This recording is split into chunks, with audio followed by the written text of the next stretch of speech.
This is the plaintiff, Sam Solemnia. He says his upstairs neighbor used dish soap in his dishwasher, causing a massive overflow of water and bubbles to leak through his ceiling into his kitchen, ruining his expensive electronic devices.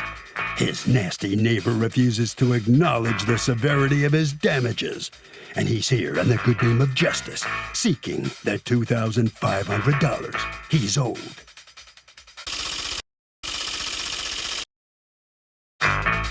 This is the defendant, Amir Rashad. He says he admits using the wrong soap and causing a small leak, but the opportunist plaintiff is trying to rip him off.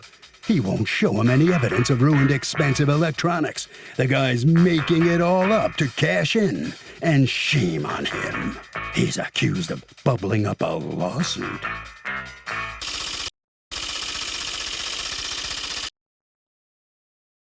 All parties, please use your right hand. People's Court is now in session. The Honorable Judge Marilyn Milianza presiding. Litigants have been sworn, Your Honor. Thank you, Douglas. All right, Mr. Solemnia, you are suing the people who live upstairs, represented here. I guess you're going to be talking for everybody, Mr. Is it Rashid? That's right. Okay. You're suing the folks who live upstairs from you for $2,500 because, according to you, they created $3,000 something worth of damage through a leak. Tell me what happened. So I was just home one day, and all of a sudden my dog starts barking, and I look over, and from the ceiling of the kitchen, there's lots of water just coming down. So I didn't know exactly what it's from. I called the landlord. She didn't pick up the phone. I ended up going upstairs, and I see there's a large puddle of water going on there by their dishwasher. There's like bubbles coming out. The washer is still running. And I'm like, I don't know what you guys are doing, but there's a lot of water coming down from my unit in the kitchen. What's going on? And they're like, well, the dishwasher and whatnot. And obviously I told them, at this point, just turn it off. What happened with the dishwasher, Mr. Rashid? Well, I accidentally used the dish soap instead of dishwasher powder. But when the plaintiff knocked on our door, we were in the process of cleaning it up. But the dishwasher was still running? Nobody thought to turn off the dishwasher? We did. He says he's the one who told you to turn it off because you're cleaning the water and it's still coming out and the dishwasher's still running. So you guys didn't turn off, that plan A wasn't turn off the dishwasher and then clean up? The thing is, I didn't have a dishwasher back home, so I don't know how to operate it in the first place. Okay. So it was really Clearly. Are you the one who put the dish soap in the dishwasher? I did. That's why they've got you speaking on their behalf. Okay. All right. But now, Mr. Solemnia, it's very clear that was negligence on his part. Why are you suing everybody else he lives with instead of just him? Well, because one, I didn't know who actually caused. Oh, he didn't tell damage. you at that time? No. Okay. And you're suing for, according to you, this leak in your kitchen did how much damage?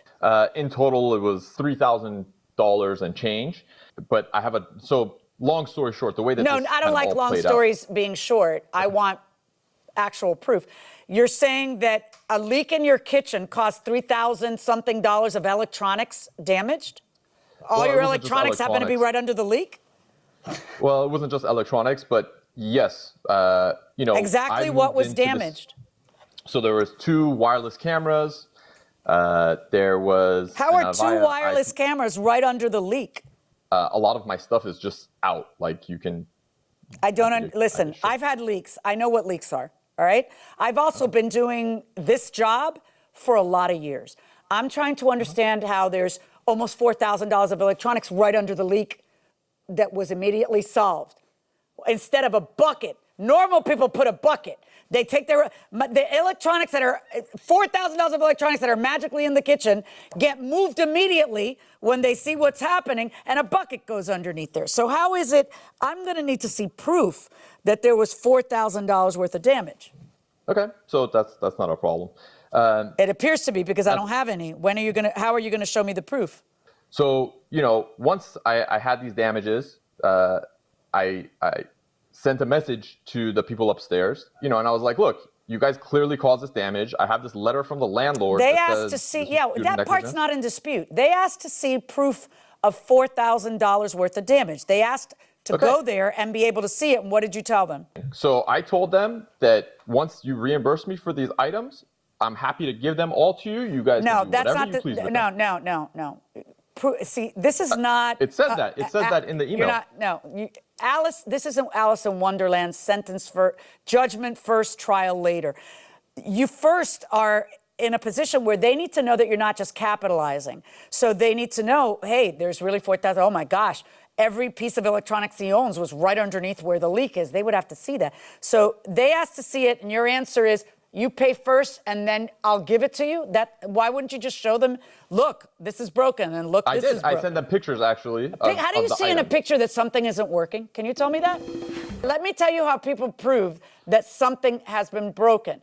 They either have a professional look at it and says this is unrepairable, or they show me that it's broken, or they show them that it's broken. How are you going to prove that you have $4,000 worth of electronics that don't work? Prove it to me now. Okay, so let me give you one example. So there's I work in tech. Okay, so I work I do sales, I do consulting, I install pieces, so on and so forth. So one example of something that they disputed was, for example, there's a Avaya IP Office PRI card. I had one, it was brand new, it was sealed in the box. And again, there's pictures that I showed them as well. I opened the box that was sealed, you could see the water damage in there. Why was that in your kitchen? If this was in a box, how did it get water damaged? And how in this picture am I supposed to see that that's water damage? What should I be looking for? So where the black chip is on the left side, there was some water stain, there was water on this card. Do you have a picture of the box that's soaked? No, I do not. The way that Avaya sends What else? their How boxes, else are you going to show me that you're out for $3,000 something in things that don't work? For example, look at the Honeywell thermometer picture.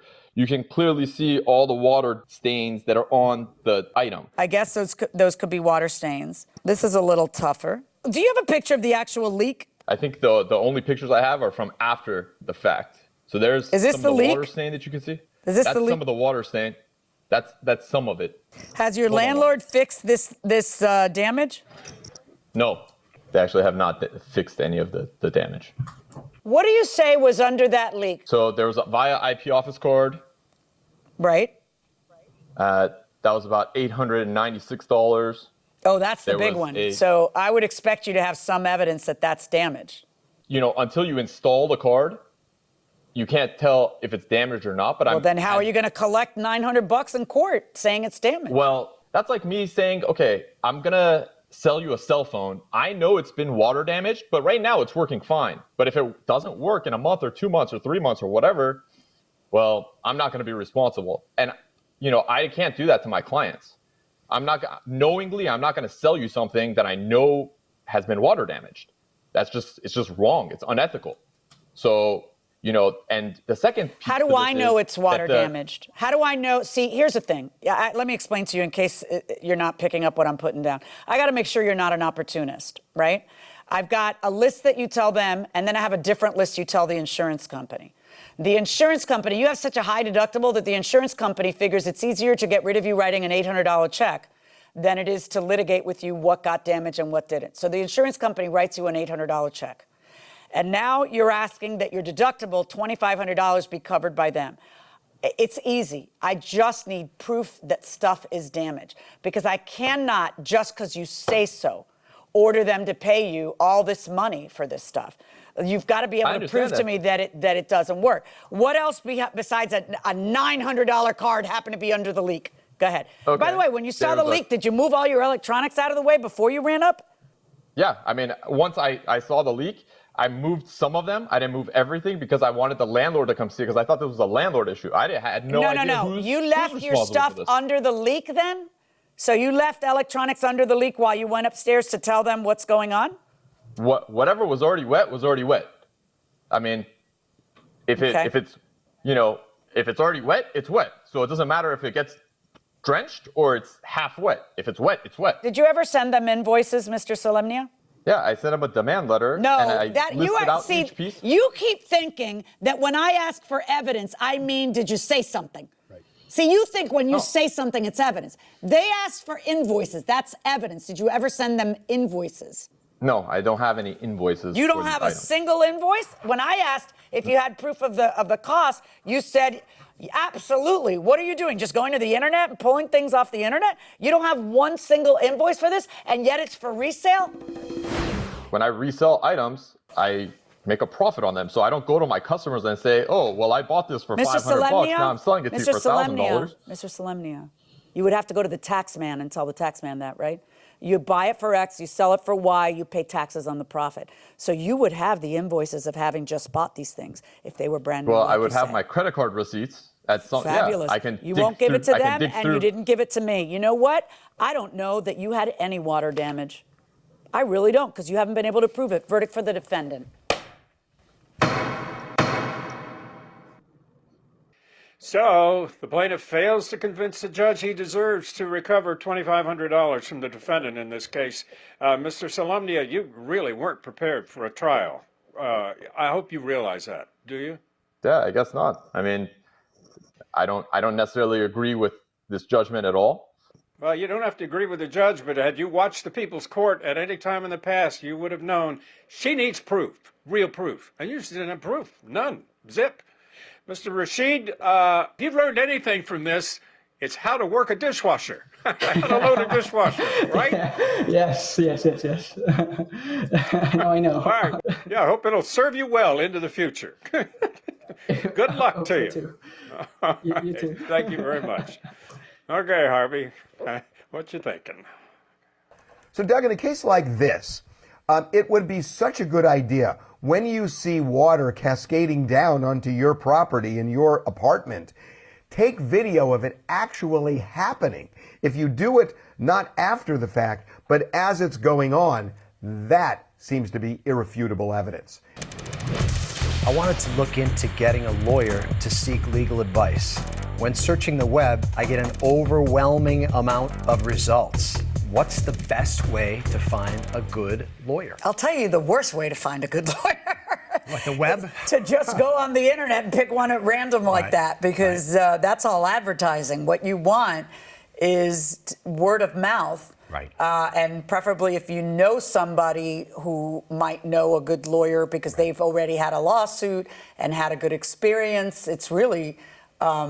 Or if you're able to actually investigate their reputation versus their advertisement on the web. Right.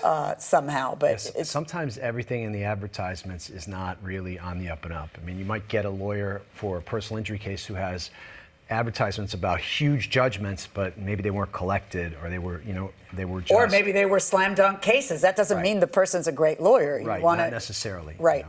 And I agree with you 100%. Word of mouth, friends, and talking around with people. And then when you get there, make sure you know where you stand on how you're going to pay for this and what it's going to cost, whether it's a contingency fee and you're really not going to have to pay out of pocket, or if you have to pay by the hour, unless there's or a if you pay one price for the work. Right. I always, when somebody asks me for, it happens a lot, and it happens to you too, that people say, do you have any recommendation on a lawyer? I will always give 3 recommendations and tell them, go see each of them and see who you're comfortable with. So they can't hang it on you when whoever it is turns out to be a stiff who doesn't really do the job. Well, they'll never be a stiff, but maybe they don't win, and then they consider their lawyer at fault. I don't want to be blamed. But, you have to have a good rapport with your lawyer. You have to be able to talk to them. You have to know that they're responsive. They have to know, you have to manage your expectations. You need to, you need to be clear about all these things. So the best lawyers will have, really explicit documents about things that include how the charges are going to be, and a retainer agreement. If the lawyer just says, give me your money, and I'll charge you, and then they keep walking, that's not a good lawyer. Yeah, and a lot of lawyers specialize, especially in bigger cities. So you don't want to get the real estate lawyer to do your DUI or whatever you've got. No, it's all different. So, what do they say? A good lawyer knows the law. A great lawyer knows the judge. Right. We actually have a dish towel that says that.